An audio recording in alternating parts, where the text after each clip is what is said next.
Un navire, 25 tonnes de matériel de spécialistes français. L'opération anti-pollution s'organise aujourd'hui du quai Trader. Le porte-conteneur qui s'est échoué sur les récifs du Rang près de Marais reste stable. Il s'agit de le vider de son carburant puis de le renflouer. 3000 passagers touchés ou 70 vols annulés ou reportés suite à la grève à Air Calédonie. L'heure est au bilan. Ce soir, nous soumettons vos commentaires et vos questions au directeur général d'Air Calédonie. La mentalité et l'architecture belge ont marqué les Calédoniens. 12 jeunes de 19 à 26 ans sortis du système scolaire ont passé 15 jours en Belgique dans le cadre du programme Erasmus+, rentré hier au pays. Vous les entendrez dans ce journal et on vous dira tout sur ce programme Erasmus. Et puis notre feuilleton de la semaine, il est consacré à la pêche. Nous nous rendons à Ihaï. Si l'île est vantée comme l'île la plus proche du paradis, sur place, les pêcheurs d'Ouvéa s'inquiètent pour la ressource de leur garde-manger. Ce sera à la fin de cette édition.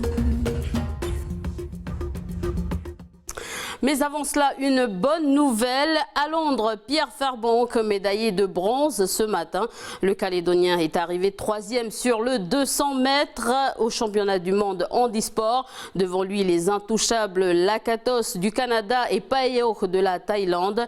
C'est une deuxième médaille pour l'équipe française. Je vous propose qu'on revive ensemble cet exploit sur ces images de nos confrères de France O. Le fauteuil dans les meilleures conditions. Brent Lakatos qui est parti très fort, qui est revenu sur Peyo, qui est quand même un adversaire extrêmement redoutable. Lakatos qui est déjà en tête en sortie de virage avec Peyo à ses côtés. Et Pierre qui se bat, Pierre Fairbank qui se bat. La médaille d'or, ça va se jouer à rien. Lakatos d'une roue. Et je crois que Pierre est médaille de bronze, il me semble bien. Un avion cargo et 25 tonnes de matériel spécialisé sont en cours d'acheminement vers le quai Trader. Le porte-conteneur est échoué sur les récifs du Rang près de l'île de Marais depuis 5 jours. Pour l'instant, il ne montre aucune trace de pollution. Une trentaine de personnes s'activent sur place pour préparer les opérations de sécurisation. Les détails avec Océane Zobler. Cette barge, avec le matériel anti-pollution, rejoint le porte-conteneur quai Trader. À partir d'aujourd'hui, la base navale commence par mettre en place un barrage anti-pollution. Le principe, installer une bouée tout autour du cargo afin d'éviter que d'éventuelles fuites de fuel ne se propagent dans le lagon. Une fois le barrage placé, les forces armées de Nouvelle-Calédonie auront pour mission de récupérer, par un système de pompage, tout l'hydrocarbure du porte-conteneur pour le ramener à Nouméa par une barge. Cette première opération devrait prendre fin entre mercredi et jeudi. Ce n'est qu'après cette opération que les conteneurs ainsi que le cargo pourront être ramenés à Nouméa. Pas d'inquiétude pour autant puisqu'aucun blessé et aucune pollution n'est signalé autour de quai Trader. Pas de quoi s'alarmer non plus à bord puisque dans les conteneurs rien n'est particulièrement dangereux. La plupart d'entre eux contiennent des produits de consommation et produits alimentaires. Pour l'heure, une enquête nautique est en cours afin de comprendre pourquoi ce récif, pourtant connu, n'a pas été évité. Afin de soutenir les forces armées, 2 spécialistes de lutte anti-pollution arrivés de métropole sont sur place pour participer à l'opération. Le bâtiment multimission d'Entrecasteaux sera aussi sur zone demain dans la matinée pour leur venir en aide. Vous étiez nombreux à avoir eu votre long week-end gâché par la grève chez Air Calédonie. La mobilisation a impacté près de 3000 passagers et 70 vols. Le syndicat UTCFE-CGC remettait en cause le licenciement de 3 pilotes. Il a obtenu gain de cause pour 2 d'entre eux. Et ce soir, grâce au principe de notre rubrique Pris dans la toile, vos questions et vos remarques sont soumises à vos interlocuteurs. Aujourd'hui, c'est Samuel Nepéoun, le directeur général de la compagnie aérienne, qui vous répond.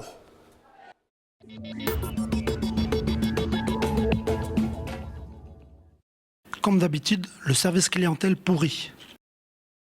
Nos équipes passent leur temps à prévenir les clients de retard, voire d'annulation de vol, et ça a tendance à se répéter. Les choses s'améliorent un petit peu depuis qu'on a 2 avions neufs, mais on a encore 2 appareils de plus de 10 ans dans la flotte et que toute l'année 2017, on va encore connaître ce contexte-là. Aujourd'hui, avec le manque d'effectifs des contrôleurs sur Magenta, en fait, l'exploitation devient de plus en plus compliquée. Et l'exemple même de la dernière grève, c'est qu'il y a eu des négociations avec l'organisation syndicale la veille de la grève. Aucun élément nous permettait d'envisager qu'ils allaient réellement aller à la grève. La grève a finalement été décidée en assemblée générale le soir même. Donc quand vous apprenez à 21h ou 22h que la grève aura bien lieu, effectivement, les premiers clients du matin, quand ils arrivent à l'aérodrome, ils n'ont aucune information, mais la direction non plus n'a pas eu le temps de communiquer et de préparer une communication qui permette à notre clientèle de prendre ses dispositions. Ah non, vous courez à votre perte et donnez une mauvaise image de servitude devant toutes les familles des loyautés et au tourisme. Lorsqu'on prend le temps de veiller à ce que l'entretien, la maintenance technique des appareils soit assurée au mieux, effectivement, on peut avoir un peu plus d'incidents ou un peu plus de retard, mais l'essentiel, c'est que la sécurité sera toujours préservée.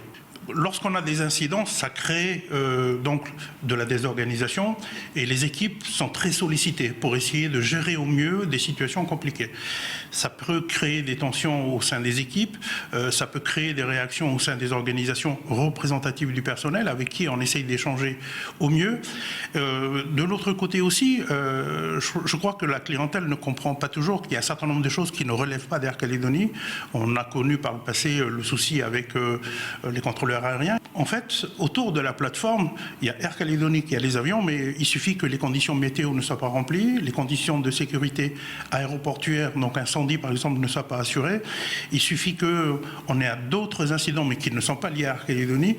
La clientèle, ce qu'elle retient, c'est que l'avion d'Air Calédonie ne part pas ou l'avion d'Air Calédonie est en retard. Vaut mieux ouvrir une compagnie étrangère au pays si c'est pour faire rien à saser tout le long de l'année. Tout ce qui est ouverture à l'international, c'est pas véritablement notre créneau puisque nous sommes sur le transport aérien domestique. Mais je pense que nos collègues d'Air Calin ont répondu à la question que le ciel calédonien est ouvert. Il y a eu des tentatives d'autres compagnies de venir en Nouvelle-Calédonie. Aujourd'hui, ça reste ouvert, mais s'ils ne viennent pas, c'est qu'il y a certainement d'autres raisons. Il y en a qui sont venus, qui sont restés quelques mois, il y en a qui sont restés quelques années et se sont essoufflés. Je pense que c'est beaucoup plus des questions économiques qui ont fait que beaucoup de compagnies aériennes, enfin quelques compagnies aériennes se sont essayées à venir en Nouvelle-Calédonie et finalement, sur la durée, ne tiennent pas. Voilà des propos recueillis par Duke Menango. Aujourd'hui, reprise du tapis roulant de la société Le Nickel Aquawa. Entre 10 et 15 millions ont été nécessaires pour remplacer les 465 de bandes brûlées. La société a enregistré 12 000 tonnes de minerais de retard dans la production. 12 000 tonnes, ça équivaut à la moitié d'un bateau. Rappelez-vous, la semaine dernière, le tapis avait été incendié. L'enquête pour retrouver les auteurs de l'incendie est toujours en cours.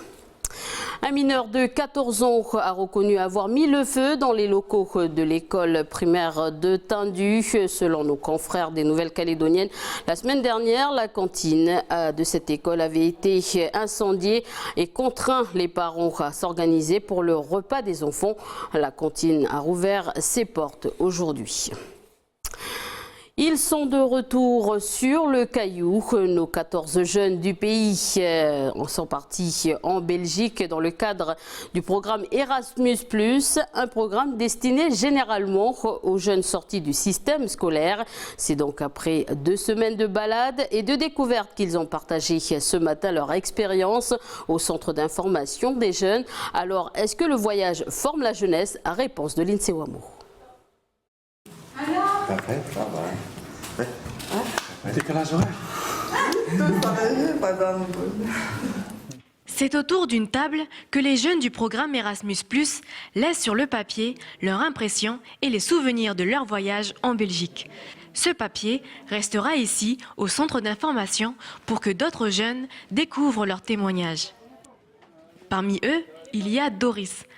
C'est la première fois qu'elle part en voyage en groupe. Et les premiers mots qu'elle laisse sur le papier sont pour le moins atypiques. Crevette, vite crevette. Ça t'a gravé la pêche à la crevette, hein? La pêche à la crevette à la façon des Belges, c'est ce que retient surtout Doris. C'était trop rigolo de tirer le filet. Parce que nous, quand nous on a fait la pêche, il y avait eu trop de vagues et puis ça rentrait dans notre tenue. En plus, c'est lourd à porter. Pour d'autres, ce sont plutôt les paysages. Notre séjour à Ouigny, c'est une ville en campagne dans les Ardennes. Ça a été le top, c'était genre la brousse calédonienne, mais version Belgique, quoi.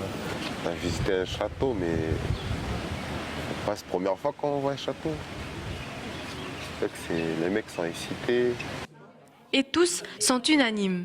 Cette découverte les a aussi surtout poussés à faire un travail sur eux-mêmes. Ça nous permet d'aller voir d'autres cultures, d'autres gens, d'autres paysages. Et aller voyager, il faut absolument découvrir et s'enrichir, s'ouvrir l'esprit pour pouvoir peut-être mieux comprendre comment nous vivons ici.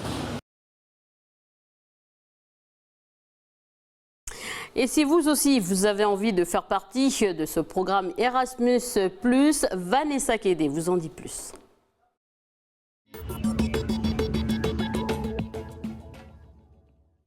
Comme d'habitude. À suivre, les relations entre le pays et le Vanuatu se renforcent. Philippe Germain, président du gouvernement, est au Vanuatu actuellement. À l'ordre du jour, le projet d'université nationale bilingue du Vanuatu et aussi la construction d'une nouvelle caserne des pompiers à l'aérodrome international de Port Vila. Des images signées Hilaire Bullet. Ils sont de retour sur le caillou, je vous le disais précédemment. Et si vous avez envie de faire partie du programme Erasmus+, Vanessa Kédé vous en dit plus. Erasmus+, c'est quoi? C'est un programme de l'Union européenne. Il soutient financièrement 3 actions clés dans le domaine de l'enseignement, de la formation, de la jeunesse et du sport. En premier, la mobilité à des fins d'apprentissage, puis la coopération pour l'innovation et l'échange de bonnes pratiques. Et enfin, un soutien à la réforme politique. Erasmus+, c'est pour qui? Ce programme est destiné aux étudiants, aux apprentis, aux enseignants, aux associations, aux établissements et enfin aux jeunes de moins de 30 ans avec ou sans diplôme. Mais chaque candidature doit être accompagnée d'un projet. Comment en bénéficier? Il faut déposer sa candidature auprès de plusieurs établissements suivant votre situation, comme par exemple votre école, à la CCI ou encore dans les agences d'Erasmus+ en France. Je vous l'annonçais en titre, notre feuilleton de la semaine est consacré à la pêche. Ce soir, cap sur Ouvéa, la rencontre de Alibi. Le pêcheur d'Iaï s'inquiète de la ressource marine. Un feuilleton documentaire signé Jacques-Olivier Trompas.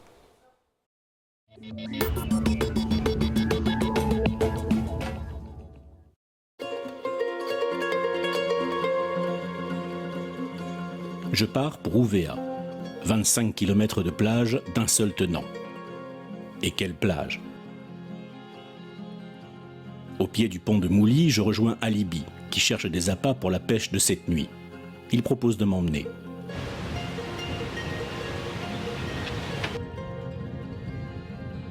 Les appâts varient selon la période de l'année. Mais ce qui est drôle, c'est que les pêcheurs se communiquent. Ici, on ne cache pas les informations. Parce qu'il peut arriver des fois qu'on se retrouve et qu'il y ait un pêcheur qui a mal pêché. Et des fois, il pose la question à l'autre qui a bien pêché. En fait, c'était quoi ton appât aujourd'hui? Est-ce que tu étais plus vers le bord ou plus vers le large? Tu vois, toutes ces informations-là, on les partage.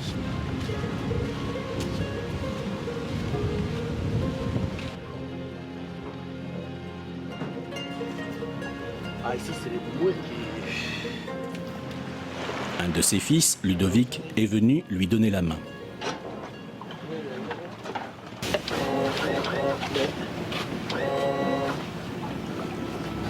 La plate en aluminium reste au bord. Les moyens changent, imposant de nouvelles règles.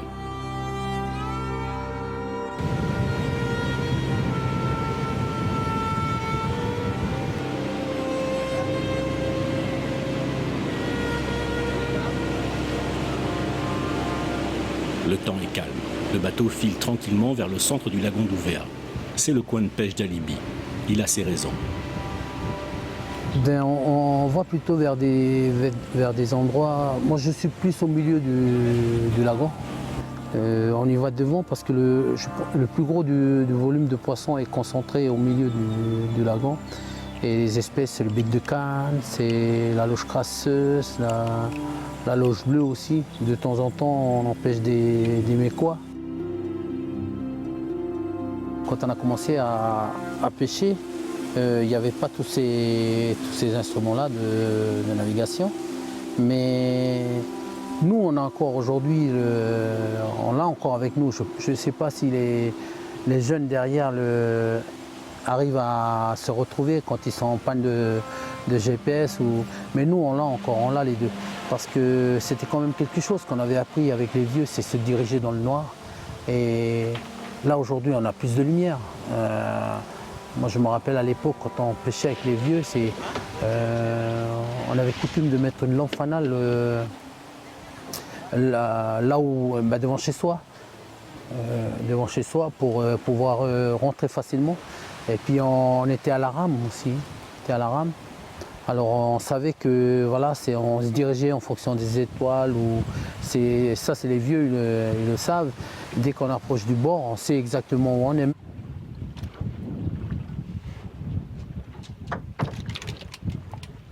Le premier bec de canne sera pour le fils. Le père revoit ses appâts. Une bécune fera aussi l'affaire pour appâter les becs de canne.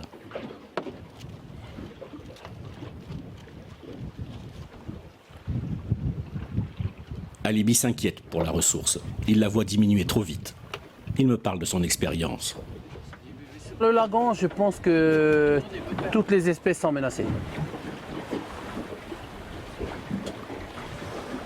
Mais voilà, il reste ces poissons extérieurs. Mais par contre, le lagon aujourd'hui, je pense que il faudra à tout prix qu'on mette en place ce plan de gestion. Moi, j'en prélève pas mal aussi, j'en pêche pas mal pendant plusieurs années maintenant. Il m'est arrivé en un an de finir l'année avec 9 tonnes. Et 9 tonnes, c'est beaucoup. Et 9 tonnes, c'est ce que j'ai pu, on va dire que j'ai pu noter. Alors qu'il y a des périodes où on est en mariage ou en deuil, ces données-là ne sont pas comptabilisées. Aujourd'hui, on est plus de, on va dire qu'on est 40 pêcheurs licenciés avec une autorisation de pêche.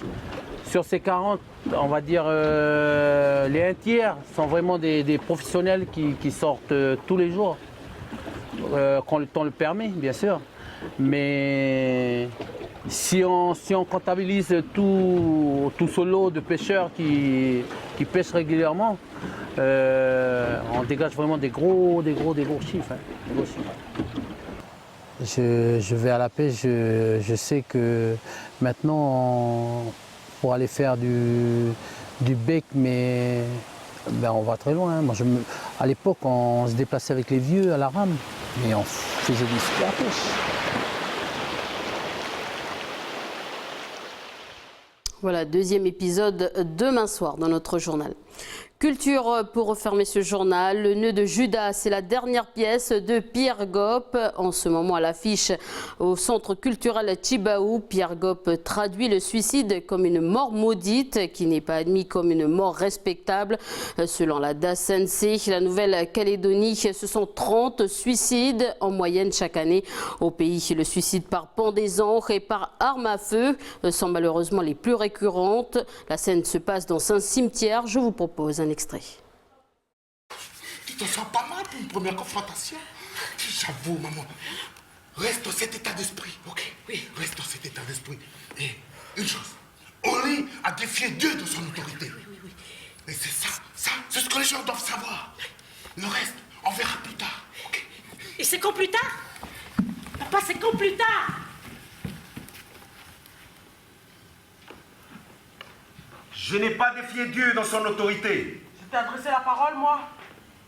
Elles sont absentes dans ma tête, ces pensées de tromperie pour duper mon âme. Apprendre des manières détournées pour faire du mal à ma propre vie. On a abusé de mon innocence. Ainsi, on se donne tant de mal à reprocher le mal qui est absent en moi.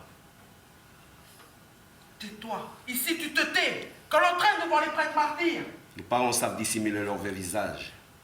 Ce que l'on voit n'est pas toujours ce que l'on croit être. Stop, mais ferme ta bouche. Ferme-la. Voilà des images signées Jamie Waymo. La troupe de Pierre Gop se produira ce jeudi et ce jusqu'à samedi au centre culturel Tibaou à partir de 19h en salle Sissia. C'est la fin à 20h plutôt. C'est la fin de ce journal. Merci de nous avoir suivis. À suivre la météo puis notre émission Bienvenue dans la bande. On parle rugby avec Jamie Waymo.